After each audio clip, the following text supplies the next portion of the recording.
Harga beras tertinggi di Pasar Air Madidi, Kabupaten Minahasa Utara berada di kisaran Rp15.000 per kilogram. Kenaikan harga ini terjadi dikarenakan pasokan yang kurang.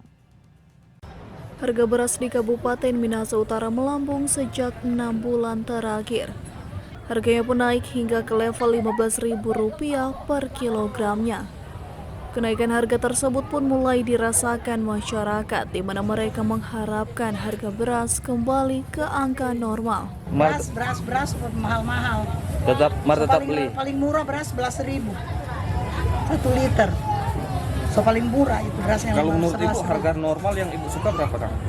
Ya lah setidaknya normal. Kalau biasa kan pakai cuma beli 9.000, 10.000. Hari ini so paling murah 11.000 per liter ya?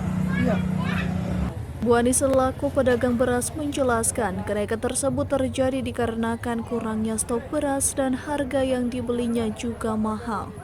Sementara untuk beras medium dijual Rp14.000 yang sebelumnya dijual Rp12.000. Sementara untuk beras premium saat ini dijual di angka Rp15.000 per kilogramnya yang sebelumnya dijual Rp13.000 per kilogram. Ada kenaikan atau seperti apa? Iya, masih mahal memang. Naik memang. So 12 Kalau per kilo berapa ini?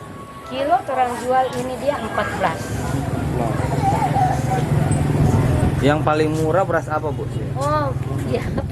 Yang jelek. Beras-beras jelek. Gimana? Banyak so habis. so habis. So habis. Tapi 10.000 per liter. biar jelek.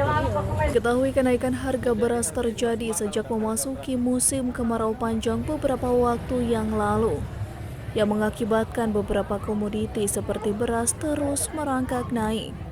Di musim kemarau juga beberapa petani padi mulai beralih ke tanaman hortikultura yang menyebabkan stok beras di Sulawesi Utara berkurang. Brian Umbo melaporkan untuk Kawan Nuha TV.